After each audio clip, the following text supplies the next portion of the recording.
Tonight, some disturbing news from Georgia. The new front in the shameful nationwide attempt by the GOP to suppress the vote. The Secretary of State, a Republican, has been caught on tape warning about minority voters turning out at the polls. In closing, I just wanted to tell you real quick, after we get through this runoff, you know, the Democrats are working hard. There's been all these stories about them, you know, registering all these minority voters that are out there and others that are sitting on the sidelines. And if they can do that, they can win these elections in November.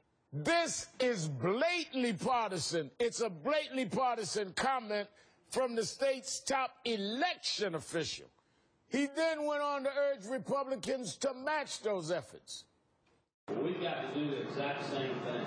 I would encourage all of you, if you have an Android or Apple device, download that app and make it your goal just to register one new Republican voter. This is the same person who's investigating Georgia's largest Democratic voter registration effort, accusing the group of committing voter fraud. There's a concerted effort on the right to make voting more difficult for certain folks in Georgia. State Republicans have already cut 24 early voting days from the calendar this year.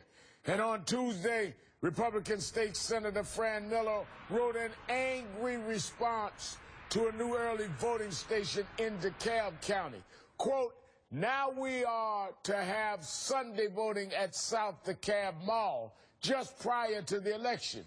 This location is dominated by African-American shoppers and is near several large African-American mega churches.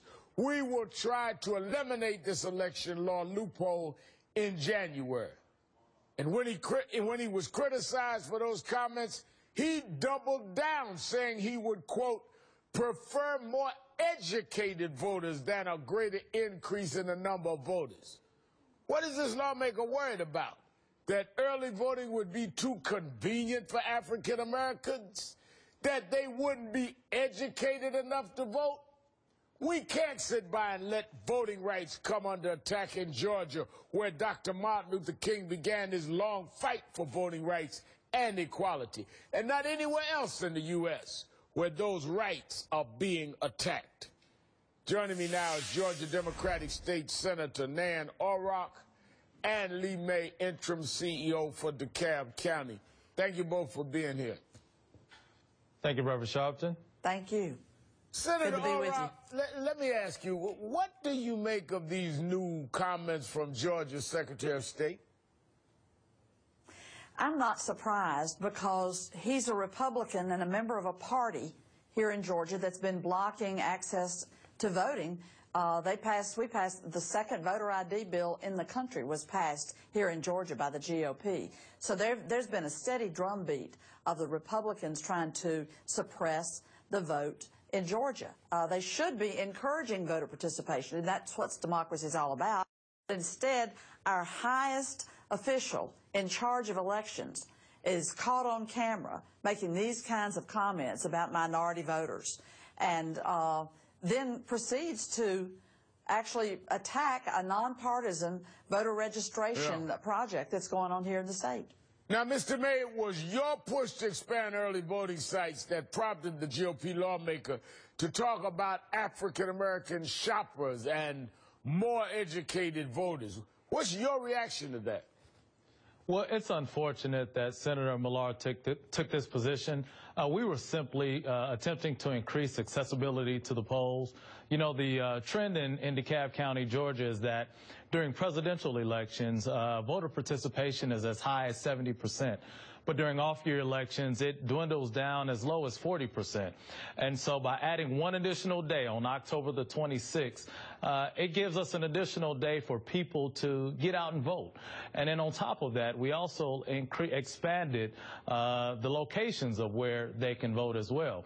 Now, we put it at South DeKalb Mall, which is predominantly African-American area, but we made the attempt to expand it throughout all of DeKalb County. That's the North and the South, Democrat and Republican. So we've attempted to do it in a very fair and balanced way. Senator Orrock, but I'm seeing this all over the country. on a tour, nonpartisan, to deal with voting rights. They are clearly trying all over the country, but specifically in Georgia and in other parts of the South, to suppress the vote. What is the idea of stopping people from having the ability to vote early, to have days that they can vote early because of their work schedules or child care or daycare, or Sundays coming after church? I mean, this is a very concentrated effort. There's no question about it, Reverend. They're playing hardball. They cut in half the number of days for early voting after we had such successful turnout in the recent presidential race. They cut it in half.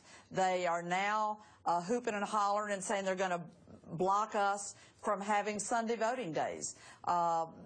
We should be working together to bring more and more people into civic participation, into being engaged with voting and participating in politics. And instead, we see them blocking at every point.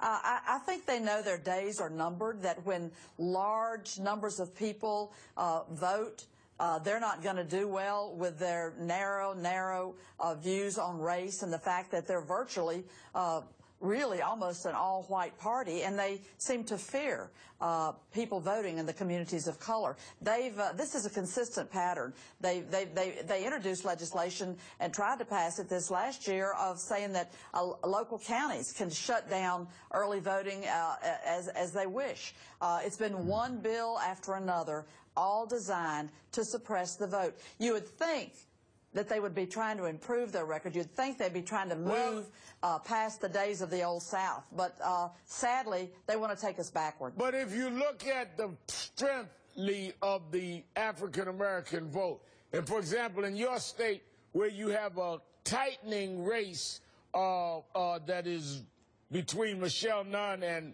and Republican candidate Perdue, is down to 1.4 percentage points.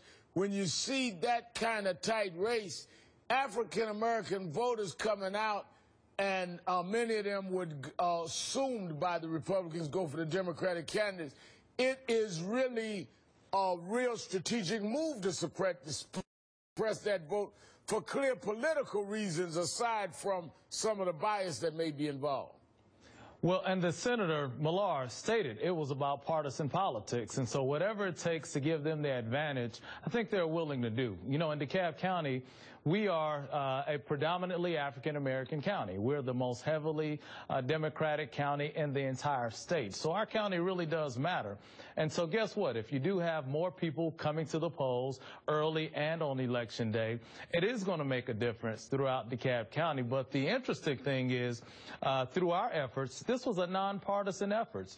Is it wrong to want to get more people out to the polls? It's something that, you know, my ancestors, that we rest on. I wouldn't be in elected office had not our ancestors fought and bled to give greater access to the polls, and that's simply what we have been attempting to do through this effort here. And it's historic, and other counties have taken our lead in that. Locally, Fulton County, and it's the largest county in the state, you know, and other counties as well. I'm going to have to leave it there, but I promise you I'm going to be all over this. I'm going all over the country on this in the next several weeks. This is Thank you, Reverend Johnson. the democratic principles of this country. State Senator Sen Nan Orrock, DeKalb County CEO Lee May, thank you both for your time tonight. Thank you very much. Still ahead, President.